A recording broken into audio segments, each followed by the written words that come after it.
If you're a regular internet user, you've probably perused a message board or comment section of a website and wondered why so many people write inflammatory, horrible, and downright insane diatribes.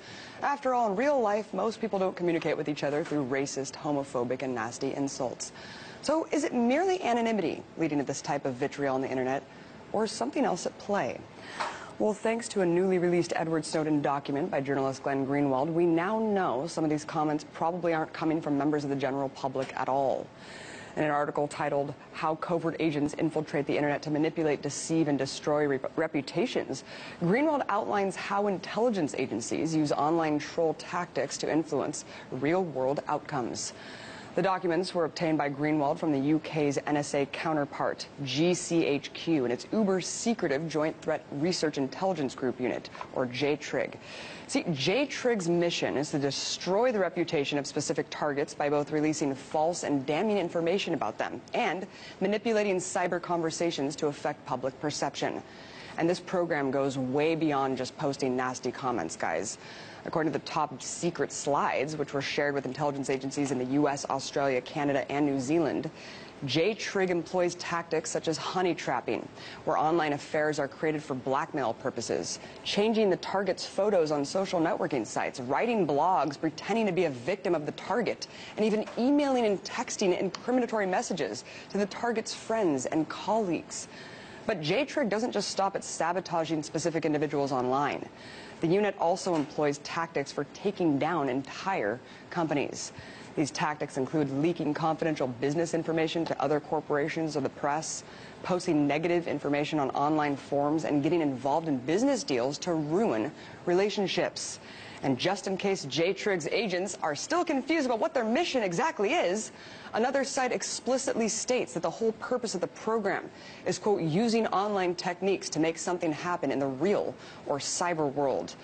All of this is summed up in the catchy slogan of the 4 Ds: deny, disrupt, degrade, and deceive.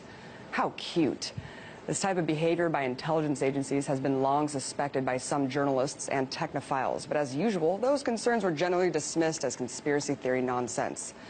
But in reality, the signs were everywhere. As Greenwald points out, as far back as 2008, Cass Sunstein, Obama's advisor and former head of the Office of Information and Regulatory Affairs, proposed the U.S. government use independent advocates to, quote, cognitively infiltrate online groups, websites, and activist groups. He even suggested agents go into chat rooms and social networks to spread false and destructive government conspiracies. Well, it just so happens the very same Cass Sunstein was recently appointed to the White House's NSA review panel. You know, the one proposed to token NSA reforms that were almost entirely ignored by Obama.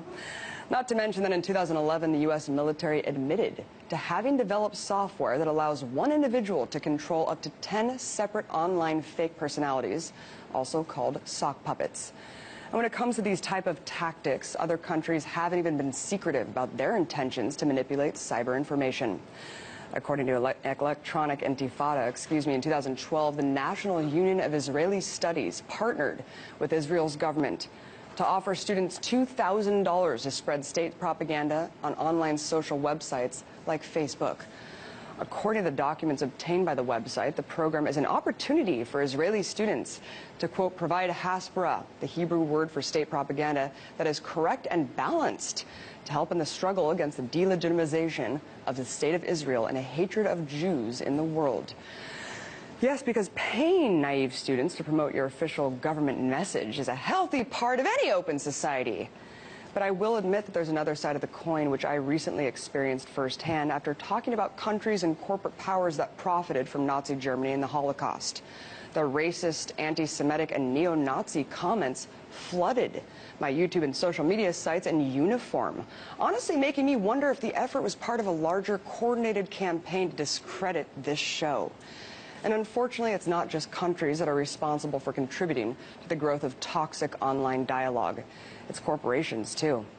As revealed on Breaking the Set by investigative journalist Dar Jamel, BP used PR firm Ogilvy and Mather to hire online trolls to attack and bully individuals who complain about the company's response to the Deepwater Horizon oil spill. And we'd have to be naive to think that most multinational corporations aren't copying this exact technique of controlling their online image. After all, that's just 21st century PR. So, for every Machiavellian narcissist acting alone to dumb down and distort information, you might as well hunker down in your troll cave and get on the government and corporate payroll.